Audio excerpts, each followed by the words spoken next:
ঘূর্ণিঝড় রিমালে খুলনা, বাগেরহাট ও সাতক্ষীরায় ক্ষতিগ্রস্ত হয়েছে 40,000 মৎস্য ঘের। এতে চলতি বছর চিংড়ি উৎপাদন অর্ধেকে নেমে আসার শঙ্কা দেখা দিয়েছে, যার বড় প্রভাব পড়তে পারে রফতানিতেও। SM মিলনের ক্যামেরায় মোস্তফা জামালের রিপোর্ট। এ চিত্র দেখে মনে হতে পারে এটি মাছ ধরার কোনো উৎসব, কিন্তু তা নয়। ঘূর্ণিঝড় রিমালের আঘাতে বাঁধ ভেঙে খুলনার পাইকগাছার লতা এলাকায় ভেসে যাওয়া কয়েকশো ঘের থেকে বেরিয়ে যাওয়া চিংড়ি ও অন্যান্য মাছ সংগ্রহের চেষ্টা করছেন কয়েকশো মৎস্যচাষী। দক্ষিণাঞ্চলের 3 জেলায় মূলত চিংড়ি চাষ হয়। মৎস্য বিভাগের হিসাবে ঘূর্ণিঝড় রিমালের আঘাতে খুলনায় 9,000, বাগেরহাটে 2,700 ও সাতক্ষীরায় 3,900 ঘের তলিয়ে গেছে। প্রাথমিক ক্ষতি দাঁড়িয়েছে 332 কোটি টাকা। এসে মাছ আছে, এই পরিমাণ মাছ ছিল, এই মাছ সব নদীতে চলে গেছে, মানে লক্ষ লক্ষ টাকা। আর টিভারেজ তো কোটি কোটি টাকার ক্ষতি, এর ক্ষতির কোনো শেষ নেই।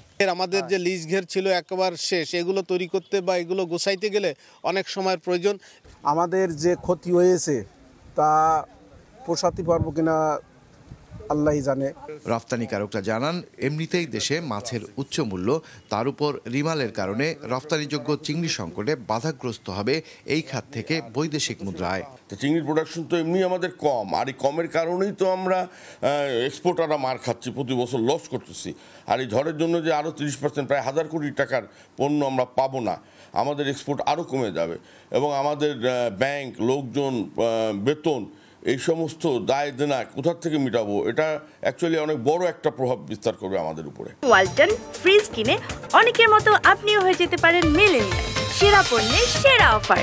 মৎস্য অধিদপ্তর বলছে, ক্ষতি পুষিয়ে নিতে ও চিংড়ি উৎপাদন অব্যাহত রাখতে চাষিদের তালিকা করে প্রণোদনা দেওয়ার সুপারিশ করা হয়েছে।